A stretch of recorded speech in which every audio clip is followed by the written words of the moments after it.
Dr. Kevin Brooks stared at the computer screen in the Nevada research facility, watching the data stream across the monitors with the familiar rhythm of a heartbeat. He had been working at this facility for 15 years, and he knew every pattern that appeared on these screens. Every normal fluctuation, every expected spike in the readings. Emma Hayes entered the lab carrying 2 cups of coffee and set one down beside him without looking at the screen. She knew Kevin would only register the coffee existed after he finished his current thought. A habit that used to irritate her, but now felt like part of the natural order of their workplace.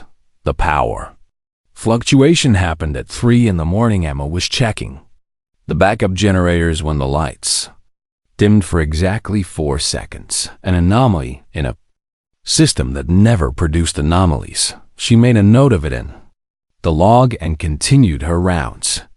But something about those 4 seconds stayed with Irby. The time dawnlight crept through the windows of the facility. Emma had pulled up the security feeds and the sensor data. She sat alone in the lab, zooming in on thermal imaging from the 3rd floor. Where nothing important happened, nothing was ever stored there. It was just hallways and empty rooms that the facility kept locked because no one had found a use for them yet. The thermal signature appeared on the feed at exactly 3.2 minutes. After the power died, Emma leaned closer to the screen. Her heart began to move faster. Emma had spent enough time in this facility to know that hallways did not produce heat signatures by themselves. The signature was faint, barely visible against the background noise. But it was there. It moved through the corridor with intention, turning corners, pausing as if examining the walls. She did not call Kevin immediately. She watched the footage 3 times first, rewinding and playing it again and again. The signature moved up the stairwell and disappeared from the thermal imaging network. It was gone within 7 minutes. Emma made a decision.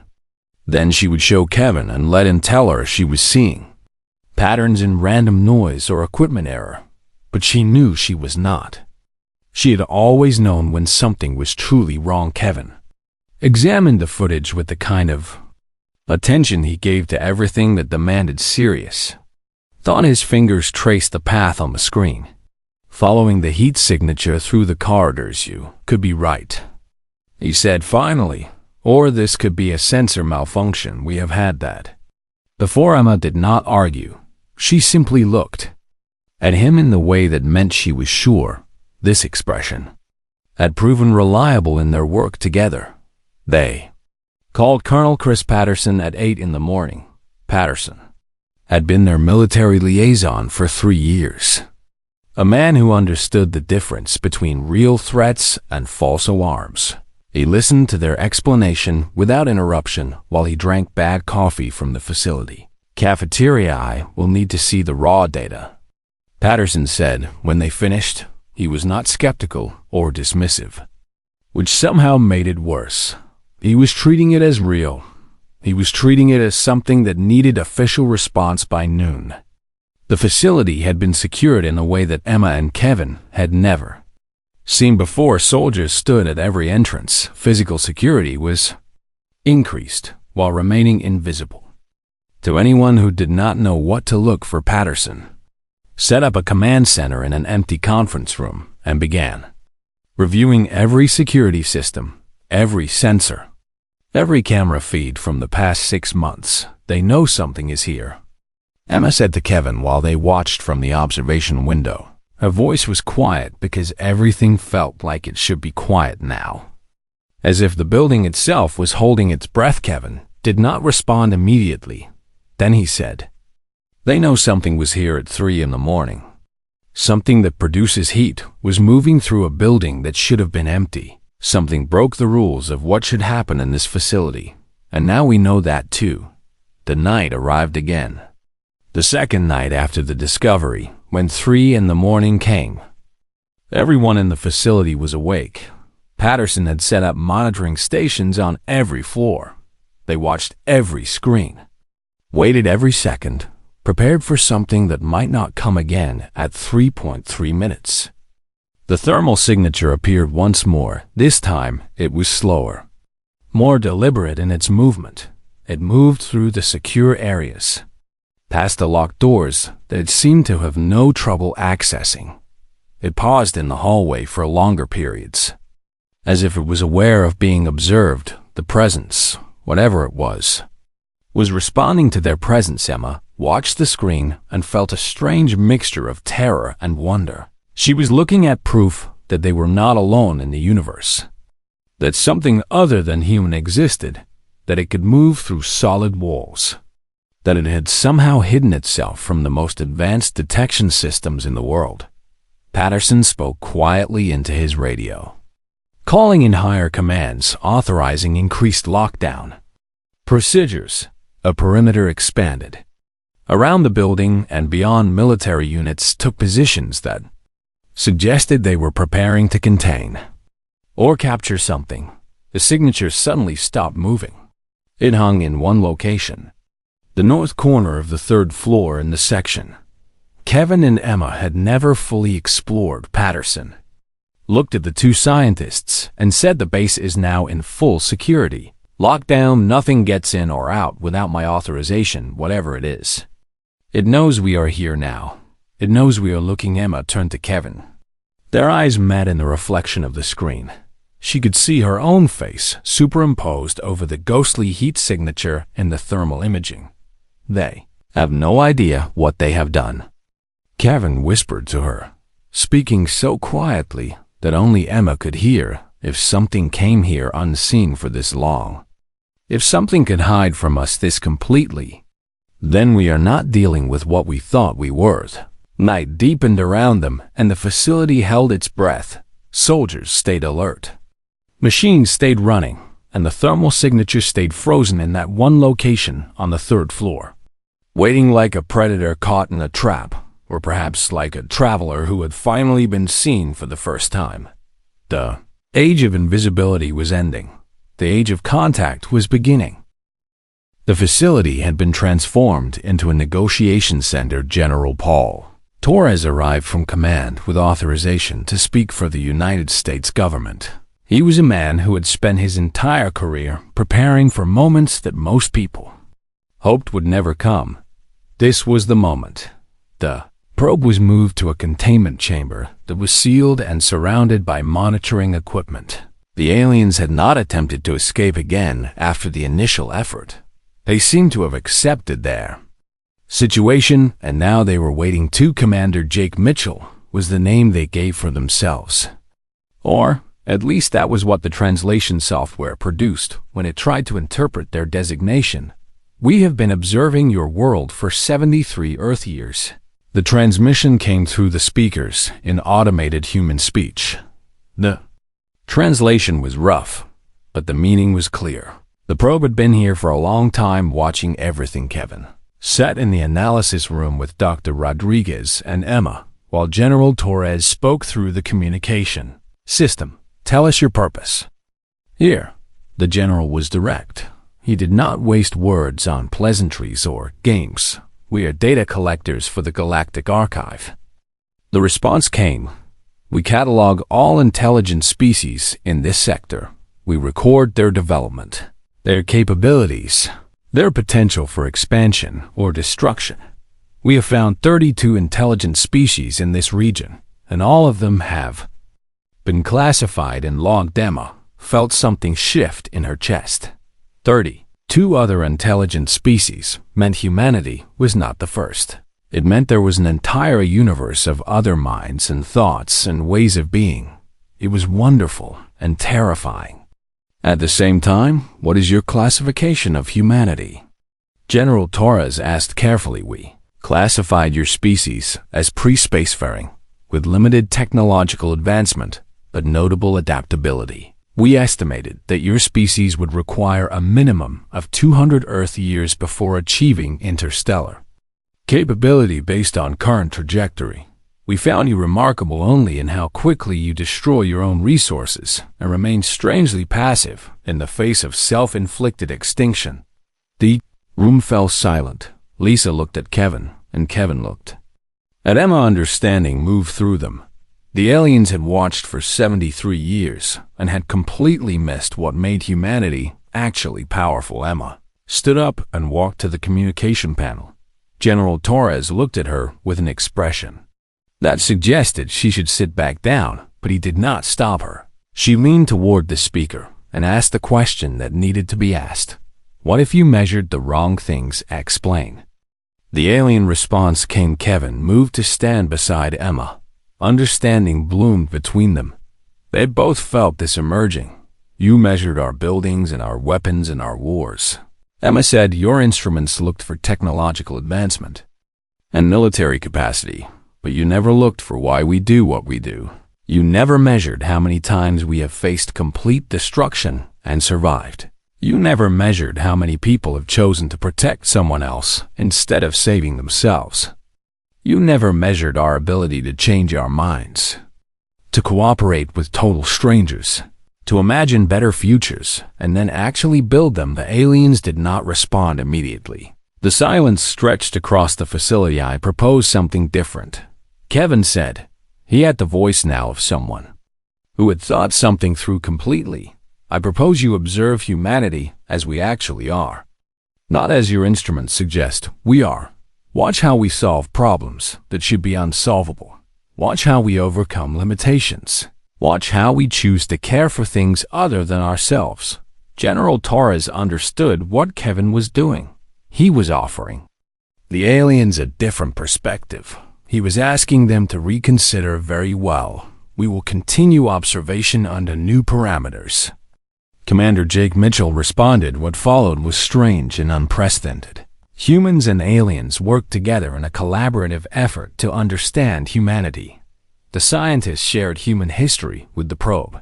The military demonstrated human tactical thinking, the ability to adapt strategy in real time, the willingness to sacrifice individual advantage for group survival. The cultural representatives shared art and music and stories that explained what it meant to be human. Emma presented the moment when humans decided to help instead of conquer.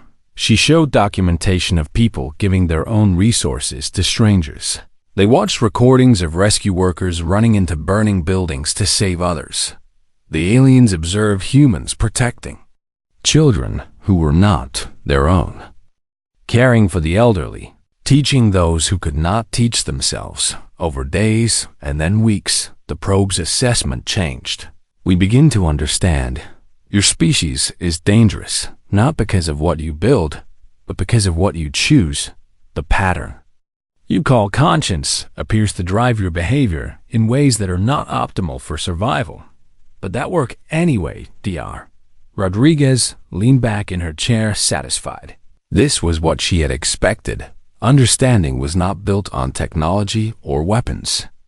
It was built on genuine communication and willingness to see another perspective. Then Emma asked the critical question.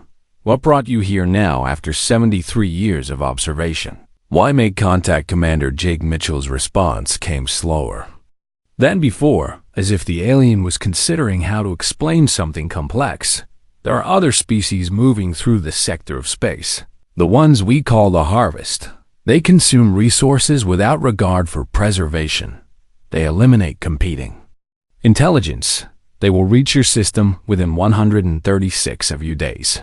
We did not warn you before because we believed you would have no capacity to respond with effectiveness. But based on new assessment, we believe your species possesses qualities that your own measurements have failed to value. Perhaps you can survive what the harvest brings. Perhaps your adaptability and your conscience and your strange decision-making give you advantage we did not expect. The meaning was clear. Humanity was no longer alone and facing an incoming threat that wanted to kill them all. General Torres looked at Kevin, then at Emma, then at Lisa. His expression showed what every human in that room was feeling. This was the moment when everything changed again. The invisible threat was no longer invisible. The aliens were no longer distant observers. They were allies, and humanity was about to discover what it meant to truly fight for survival. The government scientists arrived in vehicles with government license plates that were not really Government plates Dr. Lisa Rodriguez stepped out of the lead vehicle with the kind of confidence that came from knowing more than most people in the room combined.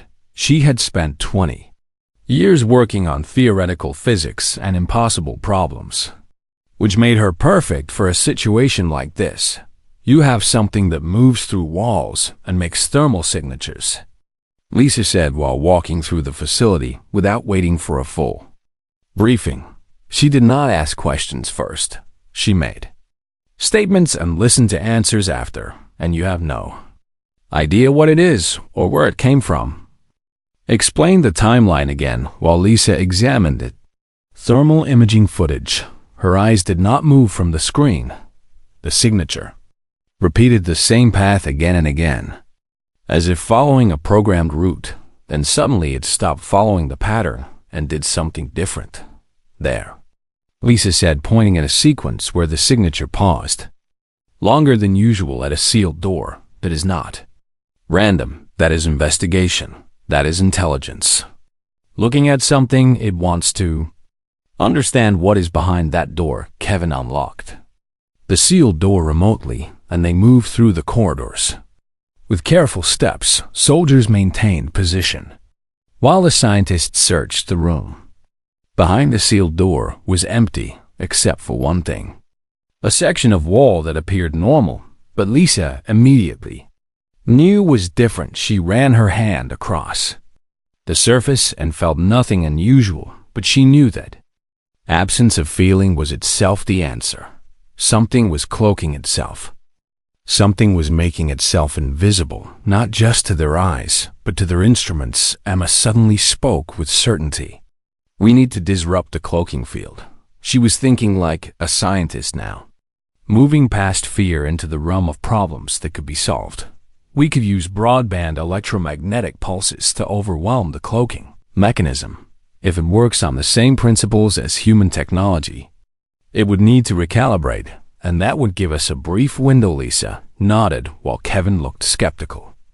An electromagnetic pulse that strong could damage the facility and create ripples in every computer system for miles. We will shield the critical systems, Lisa said to Kevin. She had already decided it was worth trying. Emma's idea had the ring of correct thinking, the kind of idea that should be pursued even if it seemed impossible. The probability that this worked was low, but the probability that this was worth investigating was certain.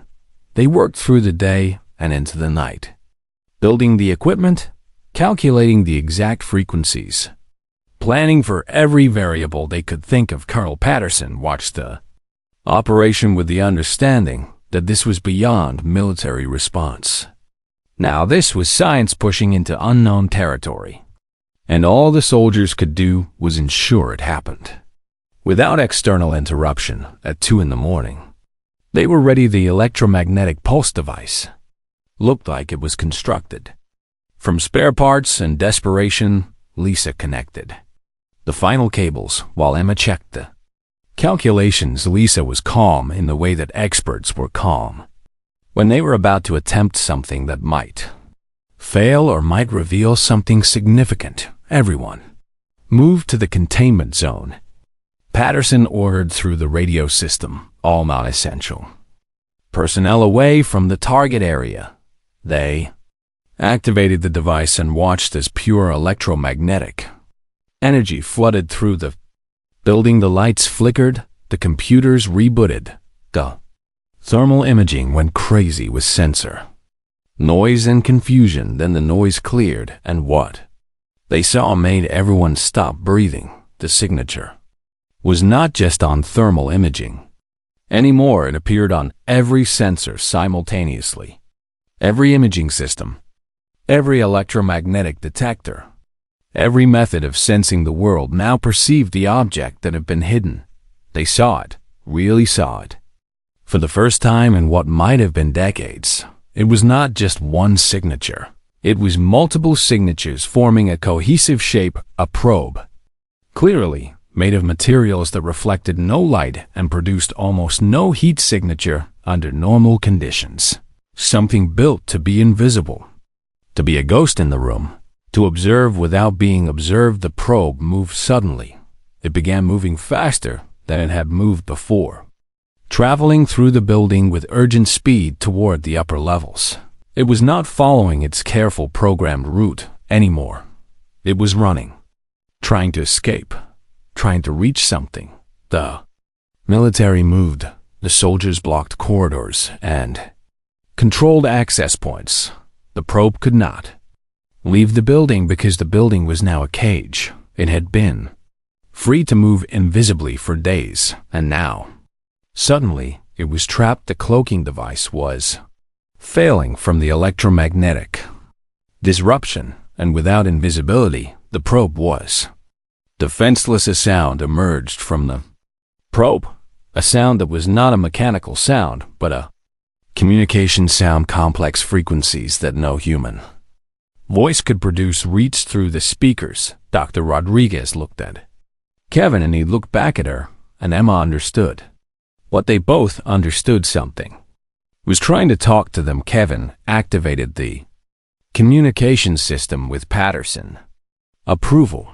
He spoke slowly and carefully in English, deliberately simple words, agreeing to something that might not understand anything, but understood that communication was happening now. Response came back as a transmission of data that flooded every computer in the facility. Beautiful alien mathematics, concepts that should not make sense but somehow did. A consciousness speaking in the only language that crossed the gap between kinds of minds. Emma found herself crying without understanding why. She was witnessing contact. She was witnessing the moment everything changed.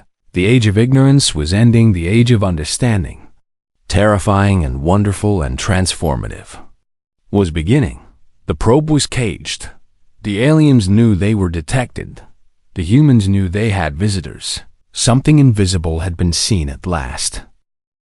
135 days remained. The world became a place of frantic preparation as governments came together for the first time with complete agreement on a single goal. They would build defenses that could protect the planet from the harvest. The humans and the alien observers combined their knowledge in ways that should have been impossible. Kevin and his team worked alongside Commander Jake Mitchell to translate alien technology into something humans could build. The alien probe had no weapons, but it had something more valuable. It had understanding of how the harvest attacked and what their weaknesses might be. Humans brought their own strengths to the collaboration. They brought adaptability and the ability to solve problems in unconventional ways. They brought the capacity to create solutions that were not part of any original plan. They brought the willingness to try ideas that logic suggested should fail. Emma became the primary translator between human thinking and alien logic. She would present a human idea and watch the alien systems try to process why humans would choose such an illogical approach. Then, the approach would work, and the aliens would update their understanding again and again. Humanity surprised them. Lisa directed the technological assembly. She coordinated the building of 3 space stations that would serve as defense platforms. Each station was different, because each was designed to defend against different aspects of the harvest approach. Some focused on destroying ships. Others focused on disrupting the alien communication networks. Still others focused on creating barriers that would force the harvest to commit more resources than they wanted to commit. Captain Michelle Taylor led the military teams that would operate the stations. She understood quickly that the harvest would not expect the kind of cooperation between human soldiers and alien systems. That unpredictability would be an advantage. She began training crews that thought like humans, but operated like the machines the aliens had designed. 53 days remained. First probe of the harvest arrived to scout the system. It was massive, and it expected no resistance. It expected to find either a defenseless world or a world defended only by primitive weapons. The probe did not expect what it found. The space stations activated in a coordinated strike that had been planned for weeks. The pattern of attack was not something the harvest would anticipate. It was not strong enough to destroy all the probes at once, but it was strong enough to damage them in specific ways that slowed their ability to report back to the main fleet. For the first time in their conquest, the harvest met. Something that did not respond as expected. 10 days remained. The main fleet emerged from the darkness of space, a force so massive that it would have terrified any species alone. But humanity was not alone, and the combined defense held the humans. And the alien observers had learned each other's language and each other's ways of thinking in those weeks of preparation. The battle was not what anyone expected. It was not a simple exchange of weapons. The human stations disrupted enemy communications. At critical moments, the alien systems provided targeting information that allowed humans to hit targets in ways that seemed impossible. The humans made decisions in the moment that logic would never have suggested, but that turned the tide of conflict. Captain Taylor coordinated the defense with the precision of someone who understood both the machines and the people operating them. She asked her crews to do things that seemed impossible, and they did them because she believed they could, because she had faith in them, because they believed in themselves. Emma watched from the command center as the battle unfolded. The data stream showed the harvest fleet being damaged piece by piece. Not destroyed, but damage slowed, weakened, turned back. When the final harvest ship retreated, leaving fire and broken hull in its wake, the facility erupted in sounds of celebration and relief. Humans embraced each other. People cried. People shouted. Entire nations stopped to watch their skies and understand that they had survived. Commander Jake Mitchell sent a transmission to the command center. We were incorrect in our initial assessment of your species. Your capability extends far beyond adaptability and survival instinct. You possess an element that we did not recognize. You possess the willingness to sacrifice for those you will never meet. You have the capacity for courage that serves no personal benefit. What you have done here serves a principle. We do not fully understand this principle, but we recognize that it is powerful. General Torres stood in the command center with Kevin and Lisa and Emma around him. He looked at the faces of the humans who had worked alongside an alien intelligence to protect their world. He looked at the screen showing the retreating enemy ships, and he understood that everything had changed.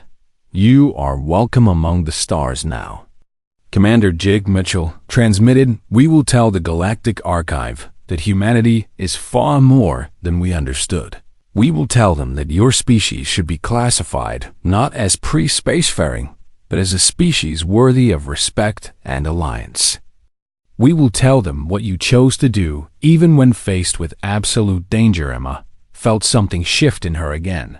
Age of invisibility was completely ended. Now humanity was no longer hidden, was no longer an observer of a distant universe. Humanity was a part of something larger, and they had proven themselves, not through weapons, but through choice, through courage, through the willingness to care about others and to protect them anyway. The celebration outside was loud and joyful and full of hope, but in the command center, 4 people understood the weight of what came next. Humanity now had to decide who they wanted to be in this larger universe. They had to choose whether to hide or to be visible. They had to choose whether to approach the galaxy as conquerors or as something else entirely. The United Nations Assembly convened in an emergency session. 3 weeks after the battle, the representatives of every nation came to discuss the question that could no longer be avoided. How should humanity reveal itself to the galaxy? General Torres stood before the assembly with the recommendation from the combined scientific and military teams. The recommendation was simple and clear. Humanity should be visible. Humanity should be honest about their nature, their abilities, and their presence in the galaxy. Some nations wanted to hide still. They wanted to develop technology in secret before making contact. They wanted to approach this like a military advantage. They spoke of isolationism and self-protection and slow controlled advancement. Emma entered the assembly to speak, and the general stepped aside. She was no longer just a junior researcher. She was the human who had demonstrated the pattern of thinking that could bridge human logic and alien logic. The representative of what humanity could be. We have one choice, Emma said to the assembly. We can pretend to be something we are not and spend decades building a false face for the galaxy. Or we can be exactly who we are. The harvest was defeated not because our weapons were stronger, but because we chose to care about creatures, not our own. The aliens respected us not because we were powerful, but because we were moral. She paused, letting the words settle. The nations that had been divided began to understand what she meant. Being visible meant being honest. It meant approaching the galaxy as who they actually were, not who they hoped to become. The vote was nearly unanimous. The decision was made. Humanity would make contact with the Galactic Archive. Humanity would reveal themselves as a species that had survived and overcome. Humanity would present themselves not as conquerors, but as trusted allies. Rodriguez prepared the message that would go out to the galaxy. Carefully translated, it explained human history. The message told the story of a species that had faced extinction multiple times and survived. It told of humans who cared for each other across arbitrary divides. It told of people who could adapt and create and imagine better futures. Kevin stood beside her as the message was transmitted into the void. Ready? Lisa asked. No one was truly ready, Kevin thought. But readiness was not the right measure. Sometimes the right measure was simply doing what was necessary and true. The responses came within days. Some species wanted to form alliances. Others approached with curiosity. Some with alarm, some with joy. The galaxy had been waiting to hear from humanity, and now humanity had given the galaxy their answer. Captain Michelle Taylor became the commander of humanity's space stations and the liaison to alien fleets. She guided the first formal meetings between humans and other species. She demonstrated to worlds beyond count that humans could be trusted, that humans could cooperate, that humans were worth knowing. Emma was appointed as ambassador to the Galactic Archive. The position had never existed before, but the Archive recognized that humanity needed a voice, and Emma had proven herself capable of thinking in ways that bridged the gap between species. She traveled to stations beyond the stars, and she spoke for humanity. She told the stories that needed to be told. Kevin and Lisa continued their work, bringing human science together with alien knowledge. They built things that neither species could have built alone. They created collaborations that yielded discoveries that seemed like magic, but were really just the power of different minds working toward the same goal. A year after the battle, humanity opened the first embassy to the galactic community. It was built on Earth for aliens to visit. It was built to show that humanity welcomed guests and would honor them with the respect they deserved.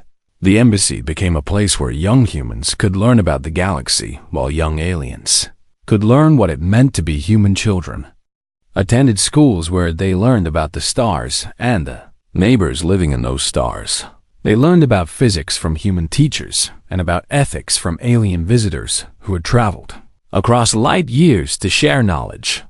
They grew up believing it was natural to cooperate with different kinds of minds, to protect those different from themselves, to approach the unknown with curiosity instead of fear. Kevin stood in his home, watching Earth from his window. He thought about the thermal signature in the hallway that had changed everything. He thought about the probe that was no longer an invader, but a trusted partner. He thought about how invisible things had become visible, and how humanity had risen to meet the moment. Emma worked in her office on the Galactic Station, preparing reports on human cultural practices for the archive. She was explaining art to aliens and explaining alien science to humans. She was living in the space between worlds, and she found it was the most important place to Beatty Harvest never returned to this section of space. But even if they had, the result would have been different. Now Earth was not alone. Now humans were known. Now the galaxy understood that invisibility had ended. Invisibility had brought something that surprised everyone. A simple species from a simple world had somehow possessed the greatest strength of all. They had the strength to care. They had the strength to choose right even when it was hard. They had the strength to protect others, even strangers, even aliens, even those they would never see again. The age of invisibility was over. The age of humanity had just begun. And in the vast darkness of the galaxy, a new story was being told, a story of a species that the universe had overlooked, a species that had proven themselves not through conquest, but through conscience, a species that had chosen to be visible and in doing so had changed everything. Children looked up at the stars and wondered what friends might be looking back. They wondered what new things they might learn, what new worlds they might visit, what new ways they might find to be together. In the silence between the stars, a conversation was beginning, a conversation that would echo across worlds and across generations, a conversation that had started the moment something invisible was finally seen.